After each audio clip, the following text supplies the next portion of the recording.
Welcome to episode 6 of Sands of Time. Previously, we saw how the Egyptians were able to discover measurements units that were never credited to them. Let's now look at the precision that Egyptians were blessed with. The pyramid's proportions are so precise that even the smallest deviation, 50 centimeters more or less, would erase the presence of pi. Skeptics might have sighed in relief, dismissing any connection between pi and this ancient monument. But the Egyptians made no such mistakes. They built the pyramid to stand exactly 280 cubits high and 440 cubits wide, achieving a geometric masterpiece, the largest man-made expression of pi and the golden ratio ever created on Earth. Khufu's son, Khafre, chose a different concept for his pyramid. Instead of focusing on pi and the golden ratio, Khafre's pyramid embraces the sacred 3-4-5 triangle, embodying the symmetry of what we now call the Pythagorean theorem. Interestingly, it seems Pythagoras himself may have never existed, but the principles associated with his name were already alive in Egypt. The blueprint for the pyramid was meticulous, down to the last cubit. The underground chamber, lined with limestone concrete, was built 56 cubits below ground level. Interestingly, the height from the ground to the middle chamber is also 56 cubits, with each space then subdivided into halves and quarters, creating harmonious proportions throughout the structure. Even the angles of the corridors are no coincidence.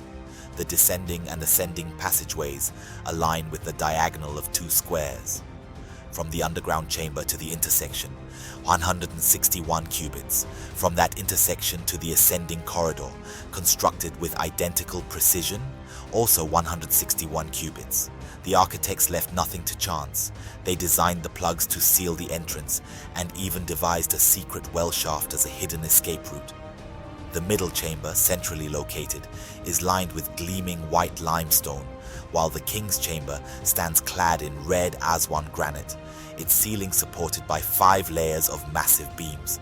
The 4 shafts in the king's chamber, aligned with sacred stars, are so precisely angled that their accuracy is within a centimeter. On July 14th, the day of Sirius's rising, the sun's position at noon determined the exact location of the king's chamber, symbolizing the sacred reunion of the sun god Re and the pharaoh.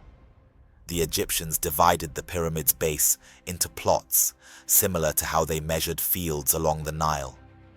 This method allowed them to integrate sacred numbers and proportions throughout the monument. Each stage of construction, from the underground chamber to the peak, was meticulously recorded, measuring the height of each row to the nearest centimeter. Once the plans were set, they calculated the volumes. Building such a pyramid required 2.6 million cubic meters of limestone.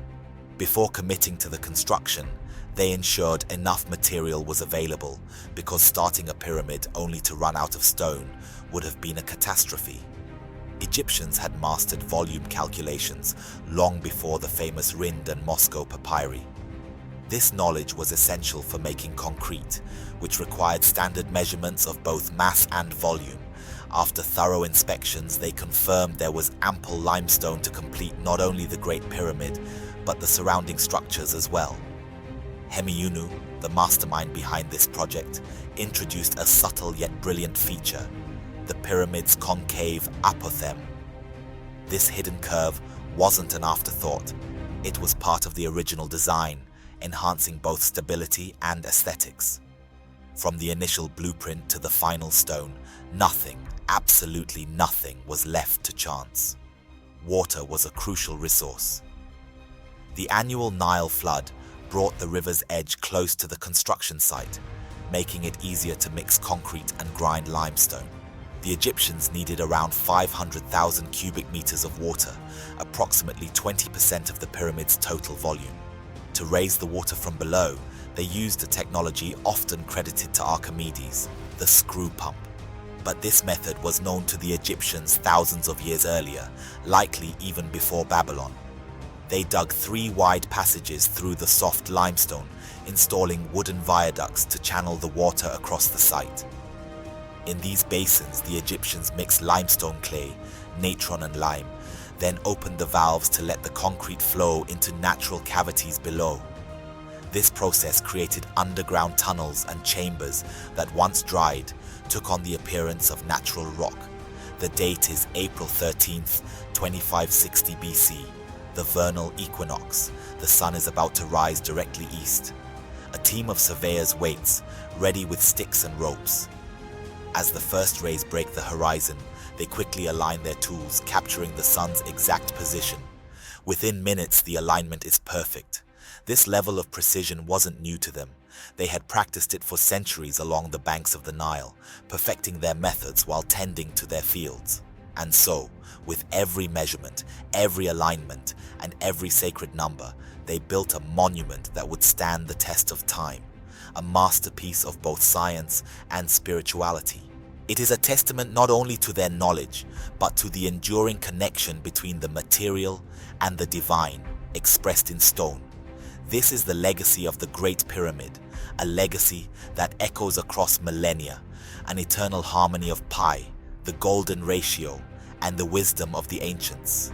Join us in the next episode as we continue to explore the sands of time, uncovering more secrets of ancient Egypt and the incredible feats of its civilization. And as always, keep wising up.